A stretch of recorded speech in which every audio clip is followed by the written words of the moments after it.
सफई के medical college में छात्र की मौत के मामले में तमाम गुत्थियां हैं, उनको लेकर बातचीत चल रही है। हाई प्रोफाइल ये मामला हो रखा है। पुलिस की जांच, जो रिपोर्ट 24 घंटे के समय की बात की गई थी, पुलिस की जांच एक स्तर पर पहुंची है, रिपोर्ट तैयार की जा रही है। कप्तान जिले के हमारे संग मौजूद हैं। सर, क्या इस मामले में अब तक प्रथम दृष्टया समझ में आ रहा है? देखिए, जब घटना की सूचना मिली थी उसके बाद मैं भी मौके पर गया था। मैंने वहाँ तत्काल उसको देखा भी था।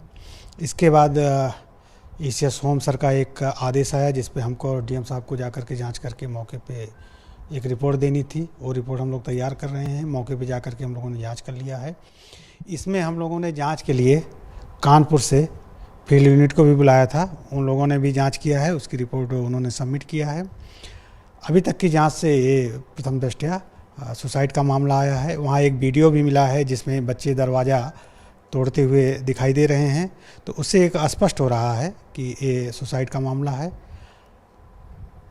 सर, उसके हाव भाव स्वभाव इन विषयों पे, क्योंकि बच्चों के बयान भी दर्ज किए गए, बच्चे मुझे बता रहे थे, पुलिस इसे कैसे देख रही है? उसके हाव भाव स्वभाव, उसके व्यवहार के ऊपर कोई बात निकल के आई सामने? देखिए, ये तो व्यवहार और ये सब बात का विषय है। अभी तो हम लोग इस बिंदु पे जांच कर रहे थे कि आत्महत्या का मामला है या क्या मामला है। तो अभी तक जो हमारी जांच में निकल कर आया है, ये आत्महत्या का ही मामला है। कमरे को देखा गया, वहाँ भौतिक सत्यापन किया गया तो पाया गया कि एक ही दरवाज़ा है जिसकी सिटकिनी का जो हुक होता है वो टूटा हुआ है। जो वीडियो आया है उससे स्पष्ट हो रहा है कि बच्चों ने दरवाज़ा तोड़ने के लिए बल का प्रयोग किया है, उसके बाद दरवाज़ा टूटा है। और उसको उतारने के बाद ये लोग अपना जो इनका ट्रॉमा सेंटर है वहाँ ले गए।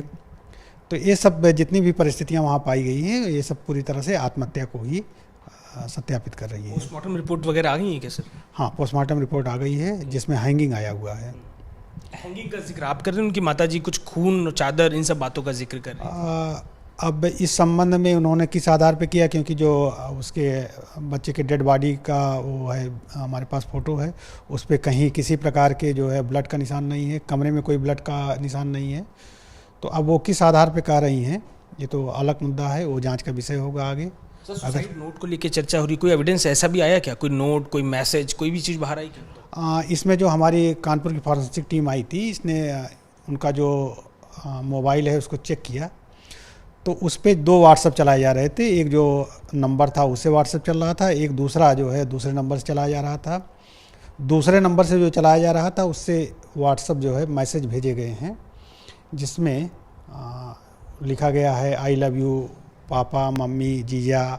और उसमें कुछ ऐसे भी मैसेजेज हैं जो इनके छोटे भाई को टीचर पढ़ाते हैं, उनको भी मैसेज किया गया है कि बच्चे पे ध्यान रखिए, छोटे भाई पे ध्यान रखिएगा। MBBS के जो सीनियर्स हैं उनको भी एक मैसेज है। तो ये मिला जुला करके जो हमारी फॉरेंसिक टीम ने पाया है कि मृत्यु के पूर्व, आत्महत्या करने के पूर्व की जो मानसिकता होती है उसका ये परिचायक है, और उसी के तहत ये मैसेजेज किए गए हैं। तो देखिए, तमाम तफ्तीश के विषय में कप्तान खुद बता रहे हैं कि क्या कुछ सूचनाएं निकल के सामने आई हैं। फॉरेंसिक टीम भी आई, इसके अलावा जो छात्र थे उनके भी बयान दर्ज किए गए, और प्रथम दृष्टया जो रिपोर्ट पुलिस की तरफ से निकल के आ रही है, रिपोर्ट तैयार की जा रही है, सुसाइड का ये पूरा मामला मालूम दे रहा है। कैमरा पर्सन राजेश पांडे के संग अजय दुबे, ABP न्यूज़, इटावा।